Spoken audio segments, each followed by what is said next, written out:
Hello everyone and welcome back to my YouTube channel Medico's Gallery. In the previous videos, we have discussed about aphorism number 1 and 2. In this video, we are going to discuss about aphorism number 3. तो aphorism number 1 में हमने देखा कि the physician's aim is to cure. फिर next aphorism number 2 में हमने देखा कि what is the ideal form of cure. तो अब ये नेसेसरी हो गया है डिफ़ाइन करना कि एक फिजिशियन के पास कौन से नॉलेजेस होने चाहिए.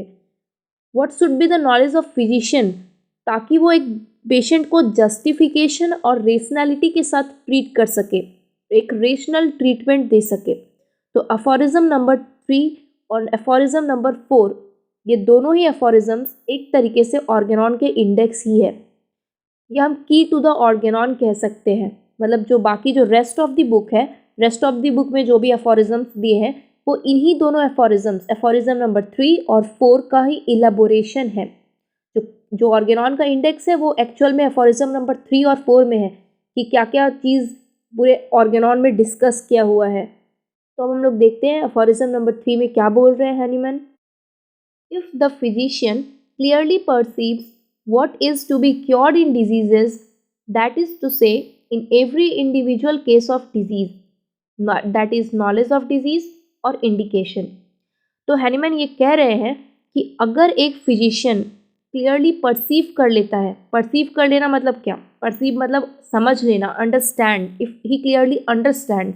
यहाँ पे वर्ड परसीव वर्ड क्यों यूज़ किया गया है, क्लियरली सी ये भी बोल सकता था, बट सी में क्या होता है, देखना मतलब नॉर्मली देखना. किसी चीज़ को अगर हम देख रहे हैं तो हम देख रहे हैं नॉर्मली. समझना मीन्स उसके डेप्थ तक जाना. जैसे कि एक रोप है तो हम उसको देख रहे हैं कि एक रोप है, तो दैट इज़ सेंसेशन. हम उसे देख रहे हैं नॉर्मली, सिर्फ अपने सेंस ऑर्गन से हम उसे देख पा रहे हैं. बट अगर हम वो समझ रहे हैं कि वो एक रस्सी है, वो सांप नहीं है, तो हम परसीव कर रहे हैं, हम डीप जा रहे हैं, हम डेप्थ तक जा रहे हैं, हम अंडरस्टैंड कर रहे हैं. तो ये हैनीमैन यही कह रहे हैं कि एक फिजिशियन को क्लियरली साफ साफ समझना चाहिए कि एक डिजीज़ में क्योर क्या करना है. That is to say in every individual case of disease, यानी कि हर एक इंडिविजुअल केस ऑफ डिजीज़, जो भी एक एक केस उसके पास आते हैं उन सभी में क्योर क्या करना है वो उसे पता होना चाहिए. ब्रैकेट में लिखा है knowledge of disease and indication, यानी कि उसे नॉलेज ऑफ डिजीज़ होना चाहिए एंड नॉलेज ऑफ इंडिकेशन होना चाहिए.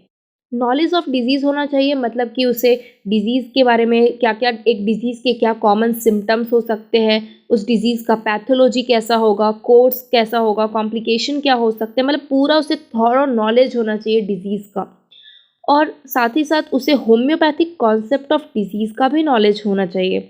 मतलब कि अकॉर्डिंग टू होम्योपैथी डिजीज़ क्या होता है, मतलब जो वाइटल फोर्स में जो इंटरनल डिरेंजमेंट आते हैं वही आउटवर्डली मैनिफेस्ट होता है, वही एक्सटर्नल मैनिफेस्टेशन हमें दिखता है ग्रुप ऑफ सिम्टम्स, जो कि हम डिजीज़ कहते हैं, in the form of group of symptoms which we call disease.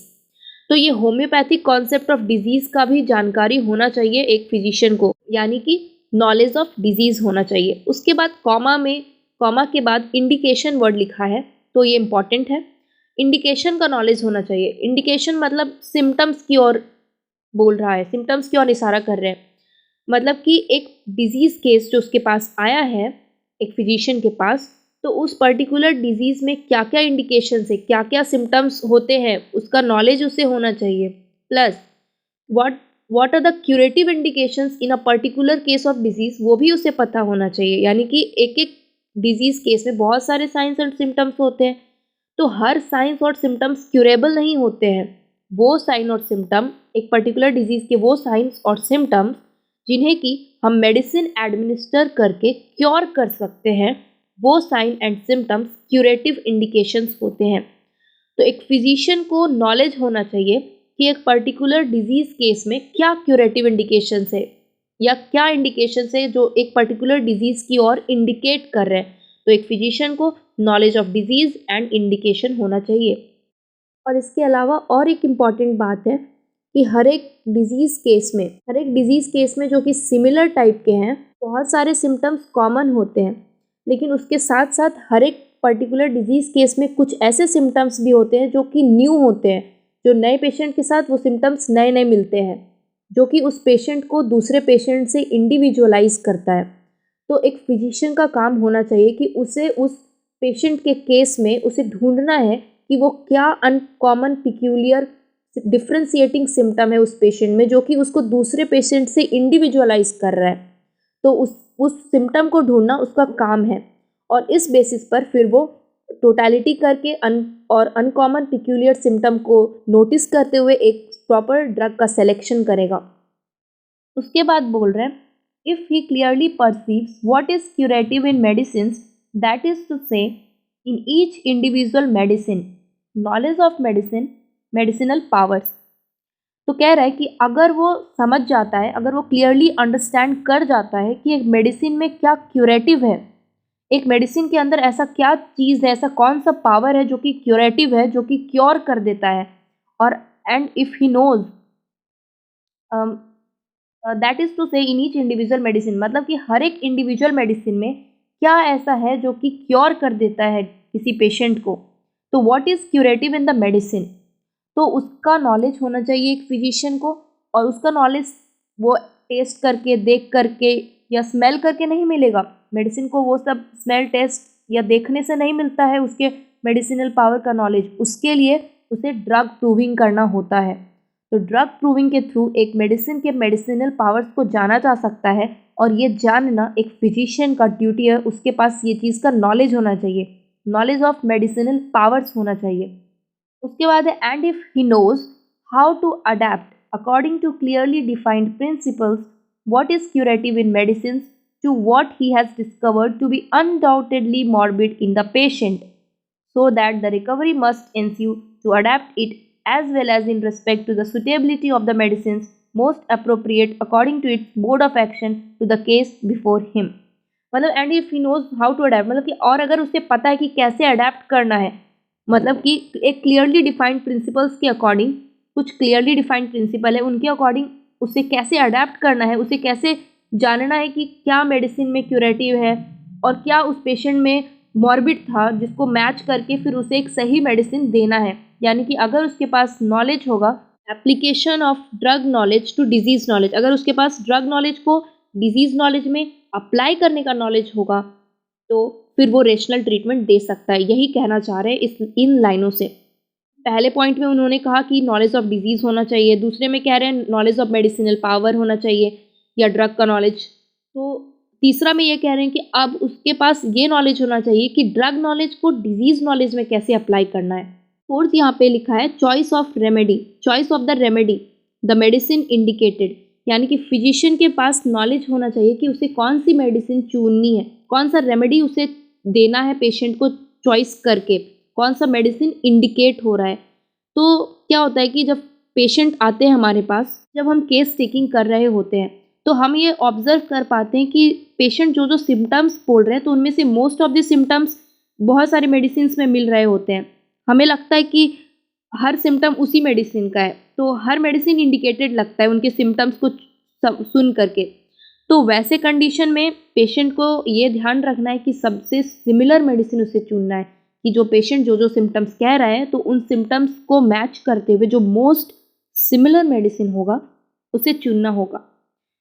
सारे सिम्टम्स जो एक पेशेंट कह रहा है वो इक्वल इम्पॉर्टेंस का नहीं होता है, और एक फिजिशियन को ये जानना होगा, उसके पास ये नॉलेज होनी चाहिए होगी, उसके पास ये नॉलेज होनी चाहिए कि कौन सा सिम्टम्स ज़्यादा इम्पॉर्टेंट है, कौन सा सिम्टम ज़्यादा वर्दी है एक रेमेडी सेलेक्शन करने के लिए, और उसे क्लियरली डिफ्रेंशिएट करने आना चाहिए कि कौन सा सिम्टम्स जो है वो माइनर इम्पॉर्टेंस का है और कौन सा सिम्टम्स अटमोस्ट इम्पॉर्टेंस का है। और जब उसे ये नॉलेज होगी तो फिर वो अच्छे से रेमेडी का चॉइस कर पाएगा और अच्छे से पता लगा पाएगा कि कौन सा मेडिसिन इंडिकेट हो रहा है उस पर्टिकुलर केस में। उसके बाद है, as also in respect to the exact mode of preparation and quantity of it required that is proper dose, यानी कि एक फिजिशियन के पास exact mode of preparation of medicine का नॉलेज होना चाहिए। अगर एक physician correct selection of medicine कर रहा है लेकिन जेन्युइन मेडिसिन नहीं दे रहा है, तो डिज़ीज़ कभी भी क्योर नहीं हो सकता है। अगर उसे डिज़ीज़ क्योर करना है तो उसे एक जेन्युइन मेडिसिन देना होगा जिसका स्ट्रेंथ बिल्कुल ठीक हो, ताकि फिजिशियन भरोसा कर सके उसके थेराप्यूटिक पावर पे। तो इसीलिए फिजिशियन को knowledge of exact mode of preparation of medicine होना चाहिए, ताकि वो उसकी जेन्युइननेस के बारे में पहले से एश्योरेंस ले सके, और इन केस अगर जेन्युइन मेडिसिन नहीं मिल रहा है तो वो खुद से बना ले। दूसरी बात, हर एक मेडिसिन हर एक व्हीकल में डिस्पेंस या प्रिपेयर नहीं किया जा सकता है। सबके लिए स्पेसिफिक व्हीकल होता है। जैसे कि ट्राइचुरेशन वाले जो डोजेस होते हैं उनको हम डिस्टिल्ड वाटर में प्रिपेयर नहीं कर सकते, और जो एक्वस सॉल्यूशन होता है उसको हम ग्लोब्यूल्स में डिस्पेंस नहीं कर सकते। तो इसीलिए फिजिशियन को method of preparation of dose, exact method जो है वो पता होना चाहिए, और साथ ही साथ कौन सा व्हीकल किस काइंड ऑफ मेडिसिन के लिए नीडेड है वो भी पता होना चाहिए। यानी कि उसके पास होम्योपैथिक फार्मेसी का प्रॉपर नॉलेज होना चाहिए। उसके बाद है knowledge of proper dose required, यानी कि उसे किस डिजीज़ के लिए कितना डोज देना है किस मेडिसिन का वो पता होना चाहिए। अगर हमें रैपिड और जेंटल क्योर देना है तो हमें प्रॉपर डोज का भी ध्यान रखना होगा। जैसे कि इनका एग्जैक्ट मेडिसिन सेलेक्ट कर लिया गया है फिजिशियन के द्वारा, लेकिन प्रॉपर डोज में नहीं दे रहा है तो डिजीज़ कभी क्योर नहीं हो सकता है। जब जो सेम मेडिसिन अगर हम उसको डिफरेंट पोटेंसी में दे, डिफरेंट क्वांटिटी में दे, तो डिफरेंट इफेक्ट्स प्रोड्यूस करेगा। जो डोज है, प्रॉपर डोज, ये बहुत ही ज़्यादा मैटर करता है अगर हमें क्योर करना है तो। लार्ज डोजेस दे रहे हैं तो अननेसेसरी सफरिंग्स हो सकता है, अगर हम बहुत स्मॉल डोज दे रहे हैं तो इनइफेक्टिव भी हो सकता है। तो प्रॉपर डोज बहुत इंपॉर्टेंट फैक्टर होता है अगर हमें रेशनल ट्रीटमेंट देना है, ठीक से क्योर करना है तो। उसके बाद है and the proper period for repeating the dose, यानी कि प्रॉपर रिपीटेशन ऑफ डोज भी उसे पता होना चाहिए कि किस डोज को कितना कितना टाइम पे रिपीट करना है। और इससे भी हम रैपिड और जेंटल क्योर दे सकते हैं अगर हमारे पास प्रॉपर रिपीटेशन ऑफ डोज का नॉलेज हो तो एक फिजिशियन को knowledge of proper repetition of dose होना चाहिए। और डोज रिपीटेशन बहुत सारे फैक्टर्स पे डिपेंड करता है, जैसे कि मेडिसिन शॉर्ट एक्टिंग है तो शॉर्ट ड्यूरेशन में ही रिपीट कर सकते हैं, डीप एक्टिंग है तो थोड़ा लॉन्ग इंटरवल में रिपीट कर सकते हैं, एक्यूट डिजीज़ है तो शॉर्ट इंटरवल में रिपीट कर सकते हैं, क्रॉनिक डिजीज़ लॉन्ग इंटरवल में रिपीट कर सकते हैं। और अगर मेडिसिन एडमिनिस्ट्रेशन के बाद जो प्रॉब्लम्स है, जो डिजीज़ सिम्टम्स है वो थोड़ा इम्प्रूव कर गए, वो सीज़ हो गए, तो पेशेंट जो है वो डोज को रिपीट करना स्टॉप भी कर सकता है। तो ये सारे चीज़ पे डिपेंड करता है रिपीटेशन ऑफ डोज। के बाद है if finally he knows the obstacles to recovery in each case and is aware how to remove them so that the restoration may be permanent. Lastly, मतलब इतने सारे नॉलेजेस हुए, 7 knowledges हुए: knowledge of disease indication, knowledge of medicinal powers, knowledge of drug application, knowledge of application of drug knowledge to disease knowledge, उसके बाद knowledge of choice of remedy, knowledge of exact mode of preparation, then knowledge of proper dose, knowledge of proper repetition of dose। उसके बाद आता है knowledge of obstacles to cure, कि अगर उसे पता है कि उसके क्योर के रास्ते में क्या ऑब्स्टेकल्स आ रहा है, मतलब क्या होता है कि एक फिजिशियन सब कुछ ठीक से दे रहा है, एग्जैक्ट मेडिसिन दे रहा है, सही डोज, एकदम रिपीटेशन ऑफ डोज भी ठीक है, जेन्युइन मेडिसिन है, फिर भी ठीक नहीं हो रहा है, पेशेंट क्योर नहीं हो पा रहा है, तो उसे ये समझ आना चाहिए कि ज़रूर उसके क्योर के पाथ में कोई ऑब्स्टेकल है, ऑब्स्टेकल टू रिकवरी है। तो उसे उसका नॉलेज होना चाहिए कि क्या ऑब्स्टेकल है, और उसे ये पता होना चाहिए कि कैसे उसे रिमूव करना है ताकि रिस्टोरेशन परमानेंट हो सके। तो ऑब्स्टिकल्स टू रिकवरी का वीडियो आई लिंक पे दिया जाएगा, आप जाके देख सकते हैं वहाँ से। उसके बाद है then he understands how to treat judiciously and rationally and he is a true practitioner of the healing art.